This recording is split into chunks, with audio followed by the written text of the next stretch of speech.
Hello viewers, and welcome back to the card mat. As you can see, I've got two small packs of cards. I've got a blue packet and I've got a red packet. I want them to stand out, make them a bit different. But that's where the difference is between them. And because if you look through that packet, take a quick look at the cards, you'll notice that I've got the duplicate of it in this packet. The 2 7 of spades, 2 king of hearts, spades, 2 10 of hearts, 2 8 of clubs, all the way through. They're all identical, right? Except one's got a red back and you've got a blue back, right? You might have noticed as well that they were put out in pairs, right? So because of that, I'll give one of the packets a good mixing up, so that way the cards aren't in pairs anymore. I'm only going to do it with the one packet because if I do a shuffle with the other packet, I might get accused of doing the exact same shuffle and putting all the cards back into the same place, right? So both packs are now mixed up. Well, this pack's mixed up, but it's still mixed up more than that one. All I want you to do is just touch the back of any card and say you're saying that one there, right? Nearly losing my grip. Now what we'll do is we'll leave your card marking its position, right? Now we'll go through both packs, and as you can see, the cards are different. They are no longer in the pairs that they were. Now we come down to where your card was. So we'll take that out and we'll take the corresponding card out of this packet, and I'll carry on turning them over just to show that they are all different all the way through, right? You've got to admit that they are all different all the way through. Now we'll stick that one there and we'll stick that one there. Now, there's the card you stopped at, and that just happens to be a 3 of hearts.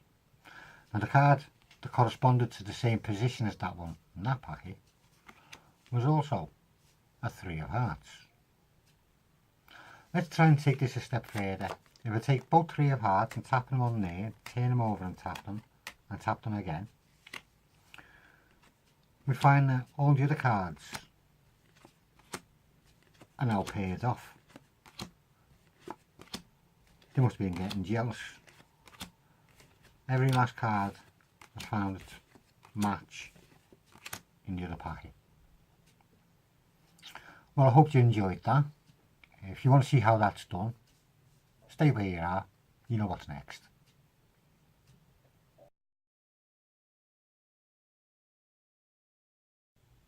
Well, I hope you're still there to see this bit, otherwise really I'm wasting my time, aren't I? Right, you need 2 packs of cards, obviously corresponding colours, and what you do is just go through one of the packs and take out any 13 cards. That's what I'm using, 13 cards. But they are going 1, 2, 3, 4, 5, 6, 7, 8, 9 and 10. And Jack and Queen and King. So I am using Ace to King, but they're all mixed up in different suits. And then take out the exact same cards from your other coloured packet and arrange them in the exact same order. Right? I like having a picture card as the second to top card. Just get these out of the way and turn them over. Because you want to make this into a breather card. And you want to do it with it facing down. Now to do it, all you do is you use your 2 thumbs in the middle of the card with your fingers on that side, and all you're doing is just putting a little crease from the centre to the 2 corners. And it works better with a picture card because there's so much going on there, it's not really seen. That goes second to the top with another card on the top of it, and again you make that into a breather, stick it on the top and stick the same card as that on the top. Right, I won't go through all the spiel because you've just seen all of that and you're probably sick of hearing it. Probably sick of hearing my voice. Right, as I say, you start off showing that you've got the pairs, close up one packet, put it down, pick up the other packet, and then you're doing the top bottom false shuffle. We're just taking a couple of cards from the top, pushing a couple of cards from the bottom on top of them, taking some from the top onto the bottom, some from the bottom onto the top, and some from the top to the bottom. So effectively all I've done is basically cut the pack in half. You get the same effect just doing that. If you watch what's happening, there's the top ones going to the bottom, with some of the bottom going on to the top of it. Now the top ones which were underneath them are going back underneath them. The ones which were above the bottom ones are going back on there, and so on. So all you've basically done is just pick the packet up and cut it. Right?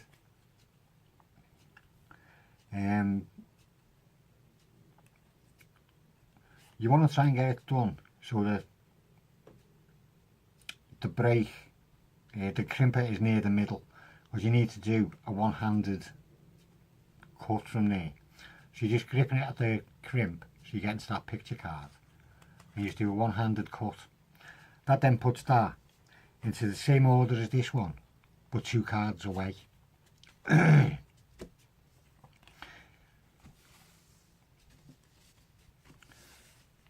It's 2 cards away. See, the 7 and the king are still on the top there, but the bottom 2 cards there now. So everything's mixed up when you look through the packets.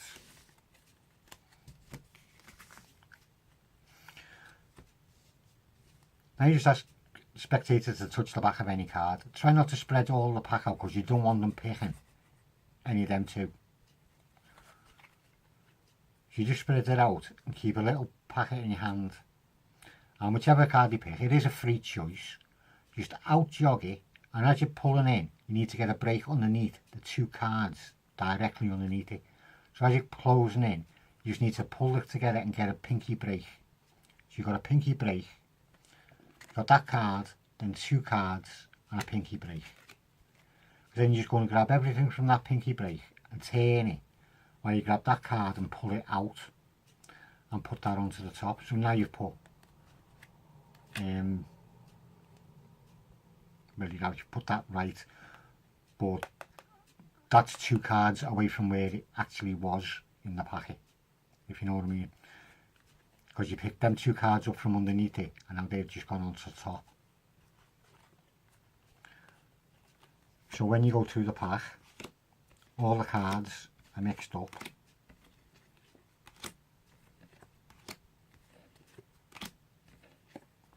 Until you get down to their chosen one, but you don't flash it straight away. You just take that out and that out. You carry on going through, just to show that every card is mixed up. Then pick up, since that's the one with your breather on it, that's your breather card, you know the other breather card's second to top in that pile. So you pick this pile up, see there it is there. You pick this pile up, and you want to bring it out of sight a bit, as you just do a one-handed cut, putting that king back to the bottom as you turn that one over. So what you've effectively done now is put them back into the correct order all the way through the packs. Then you show the card that they selected, you show what card corresponded to it, do whatever you want to do, and then you just turn every card over in both packs at the same time to show that every one of them is the same all the way through. And there you go, that's how you do that one. I'm not going to bore you to death. I'm going to start trying to make my videos a bit shorter, so I'm not going to gab on as much. But I hope you enjoyed that. Give it a bit of practice, give it a lot of practice, and give it even more practice after that, and you'll be fine. Trust me, I was a doctor in another life. And I hope you enjoyed it. As I say, practicing, go blow some people away. Fantastic little trick. See you later.